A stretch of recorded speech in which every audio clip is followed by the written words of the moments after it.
Bounce, bounce. You wipe the sweat from your brow. The crowd is roaring, praying for you to miss this free throw. Your confidence is not high right now. You breathe in, breathe out. You shoot. The sound of the ball bouncing off of the rim onto the floor causes the crowd to erupt. You hang your head in shame. If only you had more confidence in your abilities. If only you knew how to properly shoot a free throw. According to Barry Wolfson, who was trained in sports psychology, 25% of all points scored in a game are from the free throw line, and 67% of all points scored in the last minute by the winning team are free throws.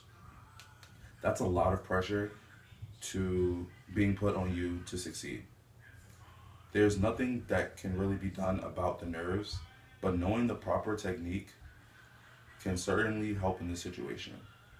To start practicing your free throws, it does not take much. All you really need is a basic knowledge of the game, a ball, a court with marked free throw lines, and an optional shooting partner to help you rebound. Your first step is to take the ball and go to the court, obviously.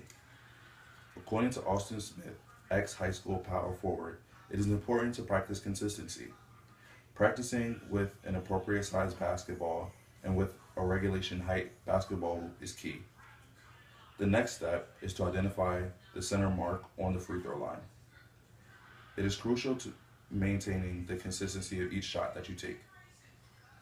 The next few steps can be summarized by the acronym BEEF. In the third step, you now step up to the free throw line. Both of your feet should be perpendicular to the free throw line. Your feet should be shoulder width apart.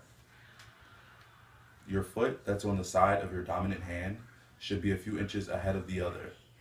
This gives you balance, the B in BEEF.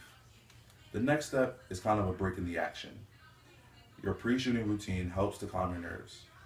At this stage, you're taking a couple of deep breaths and performing a simple act such as spinning the ball in your hands or taking a few dribbles. As long as the act can be easily repeated each time and you don't change the position of your footing, you will be good. Now, back to the process. Your hand positioning is just as important as your foot positioning. All of your fingers should be spread out on the ball with your middle finger on one of the seams. The next step is to gather your power. You bend your knees to fuel your shot. You thought I forgot about BEEF? Okay, I have been a little neglectful. The first E stands for elbow. It shows the next step, which is to tuck your elbow in so that it is straight. Keeping your elbow in this position, you raise the basketball into a proper shooting position. This means bringing the basketball nearly to your face.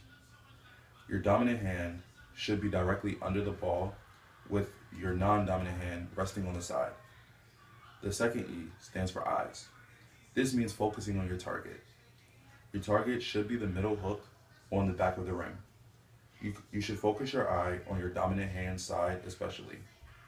The only thing left for you to do is to take the shot. At this time, a lot of different things happen simultaneously. You straighten your legs, extend your shooting elbow, and flick your shooting wrist and fingers forward. The F in BEEF represents this step. F stands for follow through, which is the flicking of your wrist and fingers. Swish. Nothing but net. You did it. I'm so proud of you. After practicing this process over and over again, you feel way more confident than you did before. You find yourself once again with the game on the line, and you have one free throw awaiting you. The game is tied. If you miss, you're going to overtime with a fatigued team. If you make it, you win the state championship. You step up to the line, spin the ball in your hands, bend your knees, position your hands, tucking your elbow, raise the ball, and focus on the rim. You release. The sound of the ball swishing through the net causes an uproar by your friends and family.